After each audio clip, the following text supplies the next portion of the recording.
अस्सलाम वालेकुम viewers, welcome to exploring पांडा। तो आज का हमारा डिस्कशन का टॉपिक है इकोनॉमिक इम्पोर्टेंस ऑफ ब्रायोफाइट्स। तो इसके अंदर हम स्टडी करेंगे ब्रायोफाइट्स किस तरह इकोनॉमिकली इम्पोर्टेंट हैं।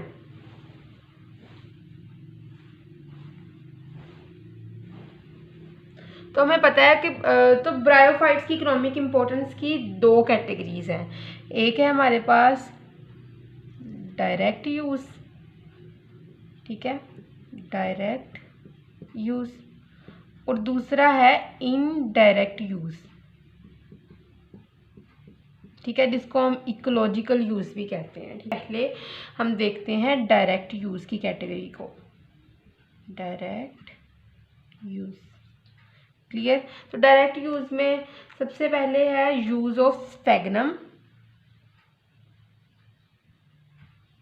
मतलब ये वो चीज़ें हैं जो हम डायरेक्टली यूज़ करते हैं अपनी डेली लाइफ में, ठीक है ना। यूज़ ऑफ स्फेगनम एंड पीट। स्फेगनम एंड पीट।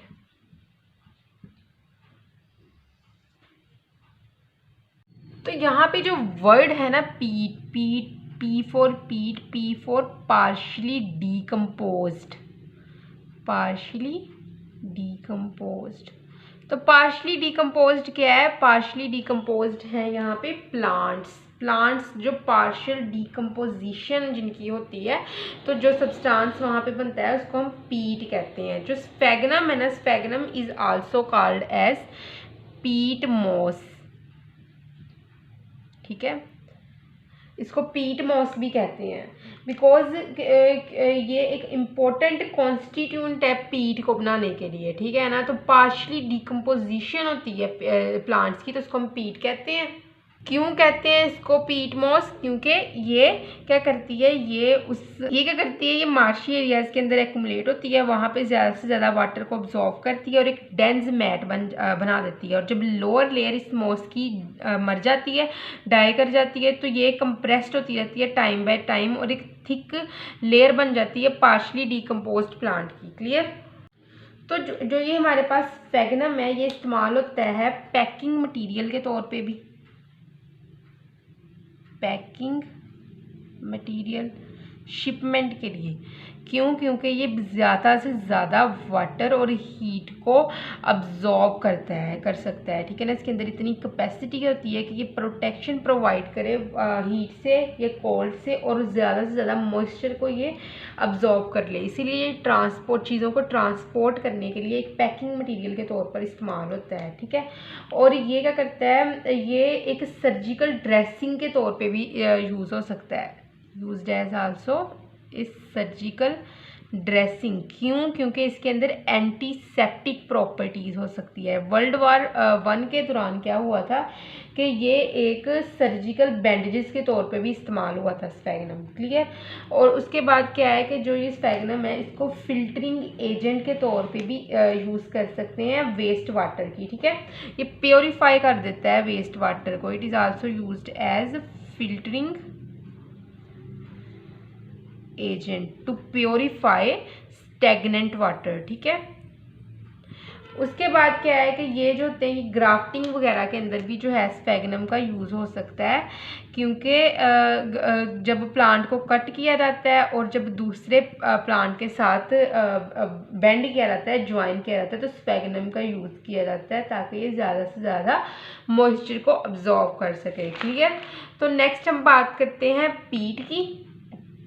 तो पीट क्या होता है कि ये पार्शली डीकम्पोज्ड प्लांट, जो पार्शली डीकम्पोज्ड और हार्ड डेड प्लांट डिपॉजिट को हम कहते हैं कि ये हमारे पास क्या है, पीट। पी फॉर पीट, पी फॉर पार्शली। तो पीट जो होता है ये हमारे पास यूज़ हो सकता है, पीट की अगर हम बात करें, पीट हमारे पास यूज़ हो सकता है एज ए फ्यूल, ठीक है। तो जिस तरह कि नेदरलैंड में बहुत ज़्यादा एज ए फ्यूल को यूज़ किया जाता है पीट को, ठीक है। और इसके अलावा preparation of ethyl alcohol, ethyl alcohol की भी प्रिपरेशन के लिए इसको यूज़ किया जाता है, ठीक है। उसके बाद क्या है कि इसको इस्तेमाल किया जाता है पीट जो है, जिसको इससे स्फेगनोल बनती है। स्फेगनोल को बहुत सी स्किन डिजीज़ के ट्रीटमेंट के लिए इस्तेमाल किया जाता है। ये किया जाता है use to improve the soil fertility, ठीक है, सॉइल फर्टिलिटी। उसके अलावा जो स्फेगनॉल है, स्फेगनॉल की अगर हम बात करें यहाँ पे,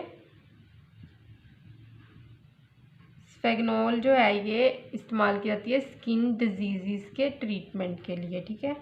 स्फेगनॉल भी पीट से बनता है, ठीक है। और उसके अलावा सॉइल की जो है फर्टिलिटी को इम्प्रूव करवाने के लिए भी पीट का इस्तेमाल किया जाता है। तो क्ले, अगर तो सॉइल जो होगी वो क्ले वाली सॉइल होगी तो वो क्या करेगा, वो इस सॉइल का इम्प्रूव कर देगा टेक्सचर, ठीक है। और अगर जो है वो ड्राई सैंडी सॉइल होगी, ड्राई सैंडी सॉइल होगी तो पीट क्या करेगा, इसकी वाटर होल्डिंग कैपेसिटी को बढ़ा देगा, ठीक है। तो नेक्स्ट हम बात करते हैं इसका मेडिसिनल यूज़। तो सबसे पहले हम बात करते हैं स्फेगनॉल की। स्फेगनॉल, ये भी हम डायरेक्ट यूज़ की बात कर रहे हैं, इनडायरेक्ट यूज़ को भी हम स्टडी नहीं कर रहे, ठीक है। तो स्फेगनॉल की अगर हम बात करें तो स्फेगनॉल जो होता है ये पीट डिस्टिलेट को हम स्फेगनॉल कहते हैं, पीट डिस्टिलेट इस कॉल्ड एज दी स्फेगनॉल। तो ये स्फेगनॉल बहुत ज़्यादा यूज़ किया जाता है स्किन डिजीज़ के ट्रीटमेंट के लिए, ट्रीटमेंट क्लियर। उसके बाद क्या है, स्फेगनॉल के बाद है मर्केंशिया पॉलीमोर्फा, ठीक है। एक ब्रायोफाइट है हमारे पास मर्केंशिया पॉलीमोर्फा।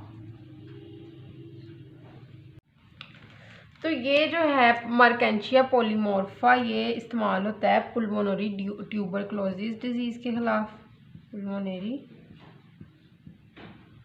ट्यूबरक्लोसिस, ठीक है। तो उसके बाद क्या है कि ये जो है ये मर्केंशिया की जो ये स्पीशीज़ हैं कुछ,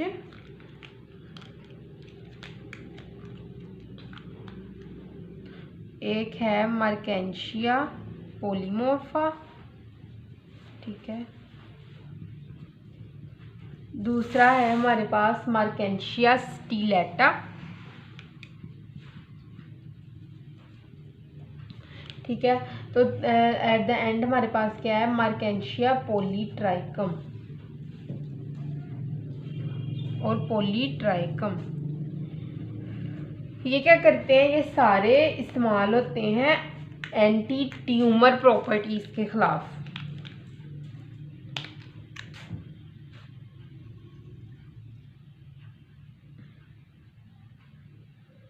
एंटी ट्यूमर प्रॉपर्टीज।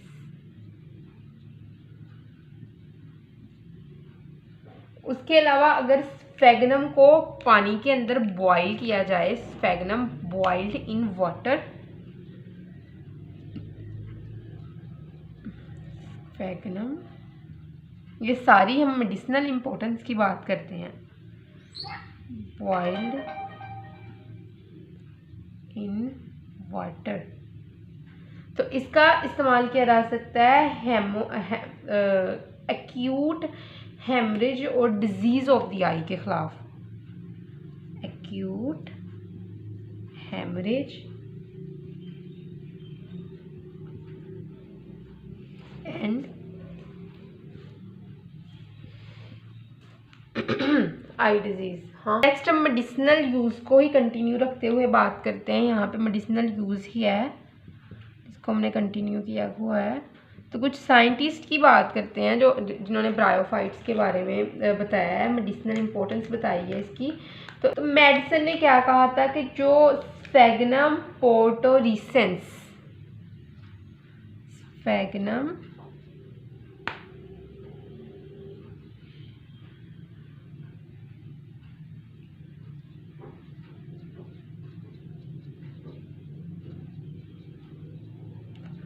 पोर्टोरिसेंस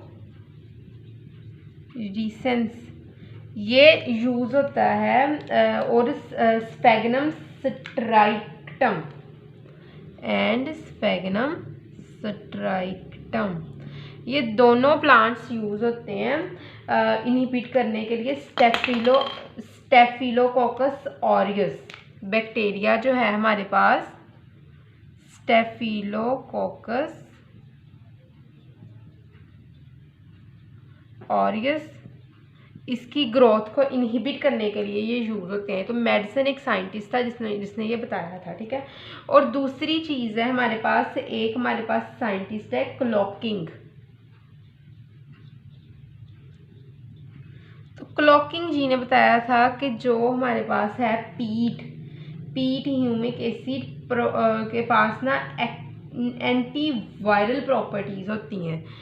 पीट humic acid have anti viral properties, किस वायरस के खिलाफ? हर्पस सिंप्लेक्स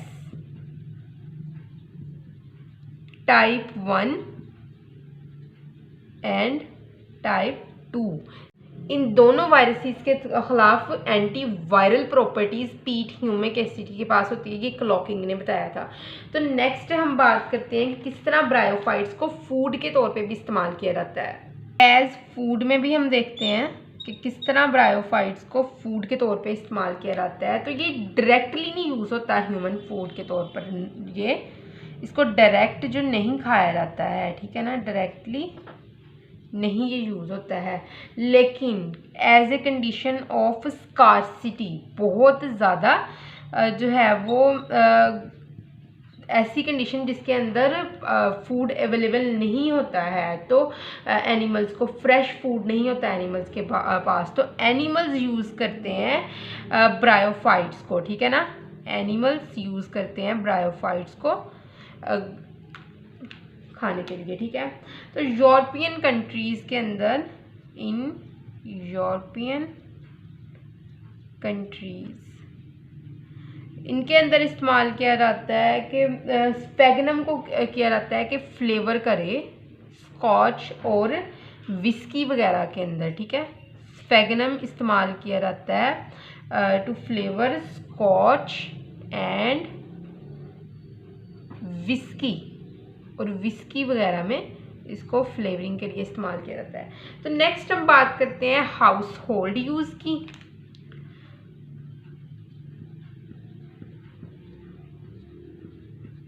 कि घरों में भी क्या इस्तेमाल किया जाता है ब्रायोफाइट्स का। तो मोस जो होता है ना, मोस है जो हमारे पास बड़ी ही फेमस ब्रायोफाइट है, इसको इस्तेमाल किया जाता है स्टफिंग के लिए। Moss is used as in stuffing. Cushions जो हमारे पास होते हैं, ठीक है, हमारे मैट्स जो हैं, उसके अलावा हमारे पिलोज जो हैं, उनके अंदर स्टफिंग के लिए इस्तेमाल किया जाता है मोस को, ठीक है। और उसके अलावा ये एक इंसेक्ट रेपेलेंट है, किस ग्रेन्स वगैरह को स्टोर करने के लिए जो इंसेक्ट रेपेलेंट चीज़ इस्तेमाल की जाती है वो हमारे पास क्या है? ब्रायोफाइट्स हैं, ठीक है। ब्रायोफाइट्स के मेंबर हैं, ठीक है। तो इनको हेड कुशन के तौर पे भी इस्तेमाल किया जाता है वेजल्स वगैरह को कैरी करने के लिए, ठीक है। हेड कुशन्स, वो जो औरतें अपने सर पे कुशन सा नहीं रख के ऊपर वो मटका रखती हैं, ठीक है ना, पानी वगैरह ले जाने के लिए, तो इनको उसके तौर पे भी इस्तेमाल किया जाता है। जिस तरह के उसके अंदर स्टफिंग करवाई जाती है मोस की, लाइक मोस कौन सी? हिप्नम एंड हाइलोकोनियम,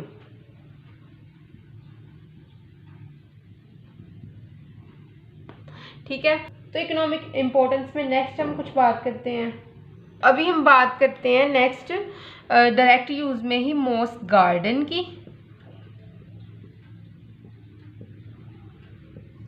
तो मोस गार्डन क्या है? ये ना एक गार्डन है जिसके अंदर बहुत ज़्यादा मोस ग्रो करवाई जाती है। तो ये इस्तेमाल किया जाता है मोस गार्डन एक फीलिंग ऑफ कामनेस के लिए, मतलब नेचर के साथ इंटरेक्शन होनी है ना, तो इंटरेक्ट करके जो एक कामनेस आती है आपके अंदर, उस फीलिंग के लिए इसको बनाया जाता है, ठीक है ना, फीलिंग एंड पीस, ठीक है। तो क्योंकि ये जो है हमारे पास डेवलप्ड कंट्रीज़ हैं, इनके अंदर इस चीज़ की बहुत ज़्यादा अहमियत है, बहुत ज़्यादा इम्पोर्टेंस है। जापान में जो है वो मोस गार्डन्स बहुत ज़्यादा हैं, जिनके अंदर जब आप विज़िट करते हैं तो आपको एक फीलिंग ऑफ कामनेस आती है, एक पीस की फीलिंग आती है, ठीक है। उसके अलावा जो है जापान में मोस टेम्पल भी है, ठीक है, बहुत फेमस टेम्पल है ये, ठीक है, जिसको हम तो जापान में जो है वो मोस्ट टेम्पल्स भी बहुत ज़्यादा हैं, ठीक है ना। जिस तरह के एक है बुद्धिस्ट टेम्पल, इसके अंदर भी मोस्ट बहुत ज़्यादा ग्रो करवाई जाती है, क्योंकि उनके लिए ये जगह जो है ये कामनेस की जगह है, तो उसके कामनेस को वो ज़्यादा बढ़ाते हैं, ठीक है। क्योटोस टेम्पल,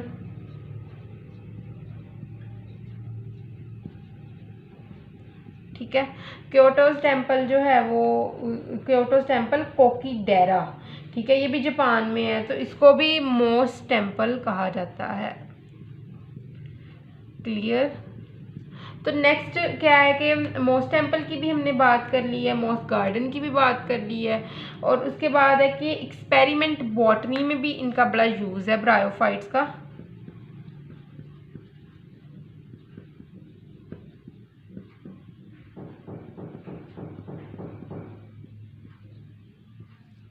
एक्सपेरिमेंट बॉटनी में क्या है कि जो है ये ब्रायोफाइट्स, ये सेक्स डिटर्मिनेशन जो फर्स्ट टाइम हुई थी ना वो स्पैरोकार्पस ब्रायोफाइट में हुई थी। Sex determination first time take place in स्पैरोकार्पस,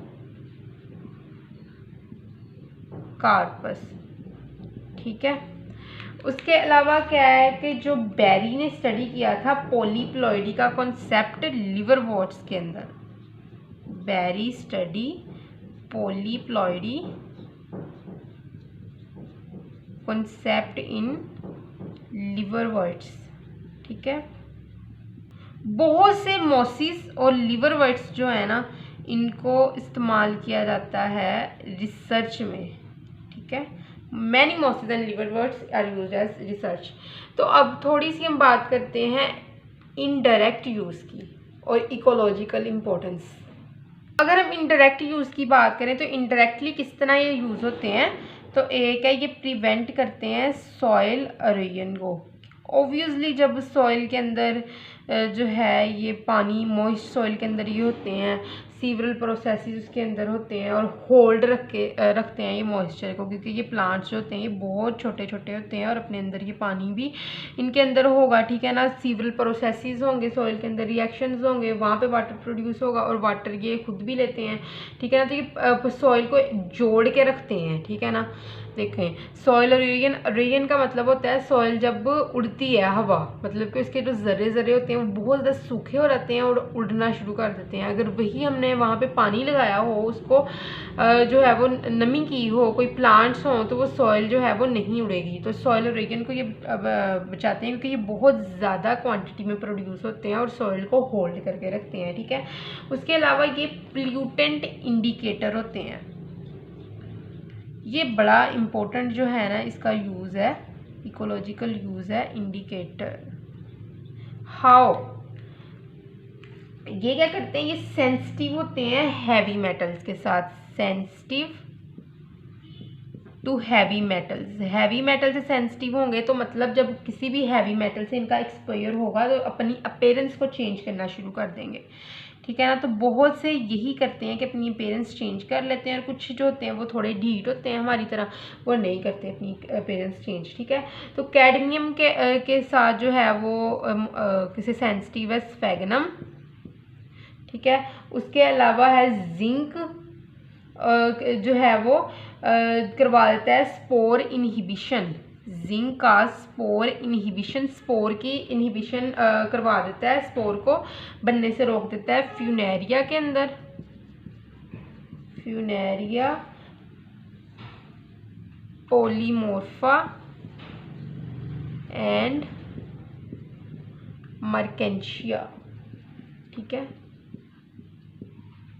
और नाइट्रोजन जो हो, उसके अलावा क्या है, मरकरी जो है, मरकरी जो है ये इसके साथ जो सेंसिटिव है वो हमारे पास है डिक्रानेला हेट्रोमेला, ठीक है। ब्रायोमीटर जो है मोस बैग्स का ब्रायोमीटर होता है जो इस्तेमाल होता है क्या करने के लिए, रिस्पोंड करने के लिए various level of sulphur dioxide, ठीक है। Bryometer of moss bag is used to respond to various level of the sulphur dioxide. तो नेक्स्ट हम बात करते हैं एक और पॉइंट की। तो नाइट्रोजन फिक्सेशन की अगर हम बात करें तो नाइट्रोजन एंथोसिरोज के थैलस के अंदर, एंथोसिरोज जो एक बड़ा इंपॉर्टेंट ब्रायोफाइट है उसके थैलस के अंदर ना नोस्टोक पाया जाता है जो कि एक नाइट्रोजन फिक्सिंग बैक्टीरिया है, ठीक है। तो आई होप सो कि आपको इकोनॉमिक इंपॉर्टेंस ऑफ ब्रायोफाइट्स की समझ लगी होगी, लेकिन अगर किसी भी किस्म की कन्फ्यूजन है तो आप कमेंट सेक्शन में पूछ सकते हैं। Thank you so much and अल्लाह हाफिज़।